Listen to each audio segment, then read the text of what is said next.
ಕೂಡ ಕೂತ್ಕೆ ಇಂಗ್ಲೀಷಲ್ಲಿ ನಿಂತ್ಕ ಮಾತಾಡ್ತಾರೆ. ಗಿಲ್ಲಿ ನಟ ಅಂತ ಕೂಡ ಏನೋ ಅರ್ಥ ಆಯ್ತಿಲ್ಲ, ಏನ್ ಮಾತಾಡ್ತಾ ಇದ್ರು ಅಂತ ಅದೇ ಭಯ ಚಂಡ ಕೊಡ್ತಾರೆ. ನಾನೇನ್ ಮಾತಾಡ್ಬೇಕು, ಅವ್ರಿಗೇನ್ ಅರ್ಥ ಆಯ್ತದೆ ಅಂತ. ಸಖತ್ ಖುಷಿ ಆಯ್ತು. ಹತ್ತಿ ಬೆಲೆ ಕೊಂಡು ಇಲ್ಲಿಗೆ ನನ್ನ ಕರೆಸಿ ಇಷ್ಟು ಪ್ರೀತಿ, ಇಷ್ಟು ಪ್ರೋತ್ಸಾಹ ನೀವೆಲ್ಲ ಕೊಟ್ಟು ಸದಾ ಚಿರದಲ್ಲಿಯಾಗಿರ್ತೀನಿ.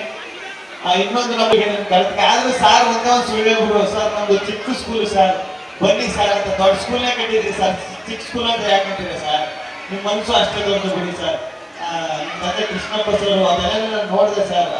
ಸ್ಕೂಲ್ನ ನೀವು ನಮ್ಮ ಥರನೇ ಈಗ ನಾರ್ಮಲಾಗಿ ಒಂದು ಮಿಡ್ಲ್ ಕ್ಲಾಸ್ ಫ್ಯಾಮಿಲಿಯಿಂದ ಬಂದು ದೊಡ್ಡದಾಗಿ ಬೆಳೆದು ನಮ್ಮನ್ನು ಮಕ್ಕಳ ಜೊತೆ ಬೇರೆಕ್ಕೆ ಒಂದು ಅವಕಾಶ ಕೊಟ್ಟಿಲ್ಲಿ ಕರೆದ್ರಿ. ತುಂಬಾ ಥ್ಯಾಂಕ್ಸ್ ಸರ್ ನಿಮಗೆ.